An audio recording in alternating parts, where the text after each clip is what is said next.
Hi, I'm here today on behalf of my co-authors to talk about clinical HIV outcome trajectories for women living with HIV with a childhood history of childhood protective service out-of-home care.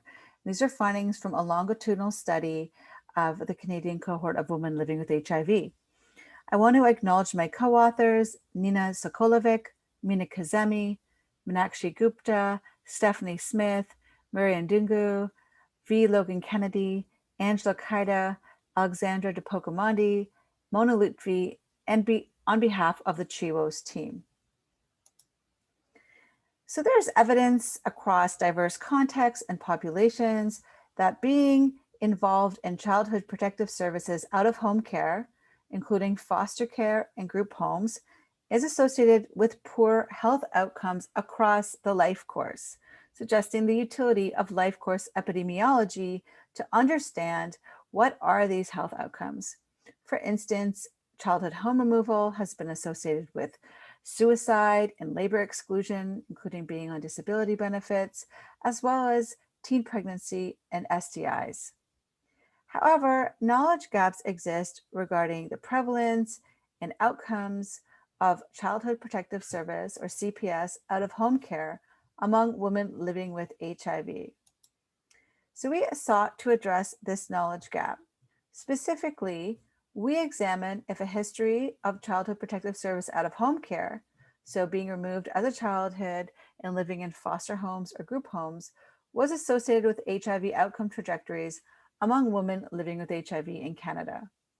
Specifically, we were looking at if this was associated with currently using antiretroviral therapy or ART, viral load detectability, and CD4 count. So this is part of a longitudinal cohort study with women living with HIV, which is called the Canadian HIV Women Sexual and Reproductive Health Cohort Study, or CHIWOS. 3 waves of data were collected between 2015 and 2018. We included women 16 and over, and this was a community-based study where we engaged with peer research associates. So at 3 time points across 5 years, we examined HIV outcomes, CD4 count, current ART use, and detectable or undetectable viral load. We also examined several mental health outcomes, including depression, post-traumatic stress disorder, mental well-being, and resilience. So first, we looked at bivariate analyses to examine if sociodemographic factors were associated with the childhood protective service history. We used latent growth class analysis to identify trajectories of ART use, CD4 counts, and viral load outcomes. After determining the optimal class structure of the data, we assessed if childhood CPS out-of-home care predicted trajectories of HIV outcomes and what sociodemographic covariates were associated with class membership. We also estimated a measurement model to see if mental health variables loaded onto a single latent construct and conducted mediation analyses to see if mental health outcomes mediated the associations between CPS histories and HIV outcomes. What did we find? Nearly 1/5 of participants, so there was 1,422 participants at time 1, nearly 1/5, so 19%, reported childhood out-of-home care. Most participants, so 89%, consistently had no detectable viral load. Only a small proportion, 11%, had more than a 50% chance of a detectable viral load at all 3 time points. So we identified 4 trajectories of CD4 counts: consistently high, consistently low, consistently medium, and U-shaped. And so the best fitting models for the ART use and viral load included 2 trajectories with an intercept, slope, and quadratic terms. Most participants were in categories that used ART and had a consistently undetectable viral load.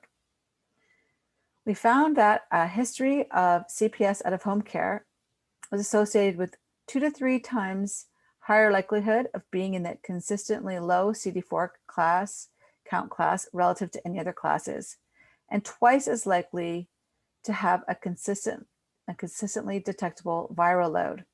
We found no differences by ART use. We also found sociodemographic differences. Low ART use class was associated with being younger and Indigenous versus non-Indigenous.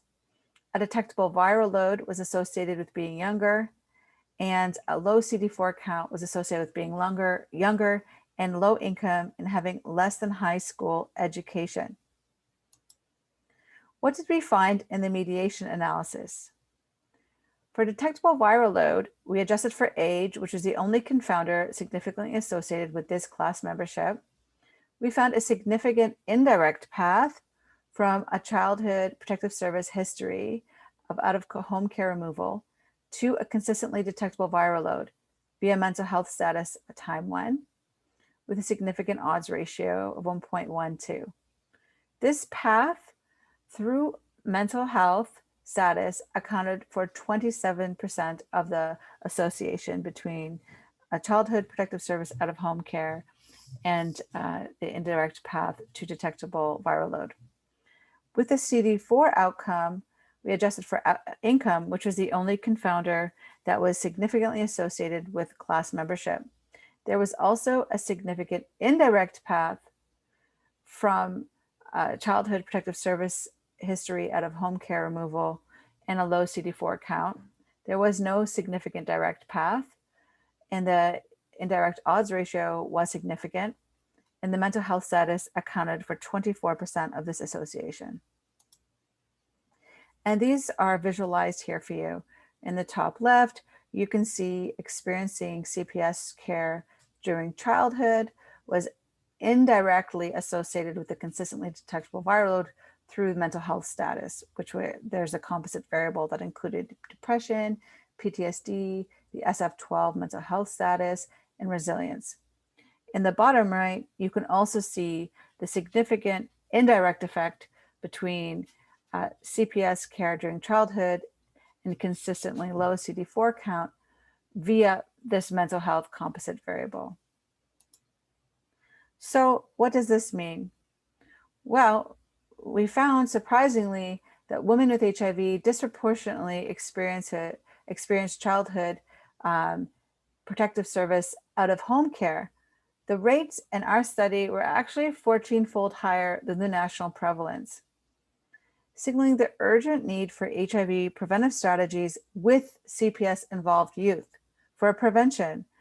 Further research needs to explore exactly what are the associations between being involved with childhood protective services, foster homes, group homes, and HIV risks.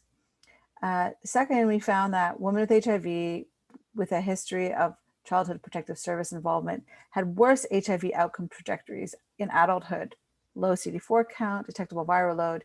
These were mediated by mental health status, meaning a history of childhood protective services was associated with poor mental health status that in turn was associated with both low CD4 count and detectable viral load. Better understanding pathways from childhood protective service involvement to clinical outcomes can inform tailored care for women living with HIV that is trauma-informed, that deals with mental health challenges, that builds resilience, and really applies a life course approach to look at pathways from adverse childhood experiences to HIV outcomes in adulthood. I just want to thank all of the peer researchers, all of the participants, and the fantastic CHIWOS team. Thank you.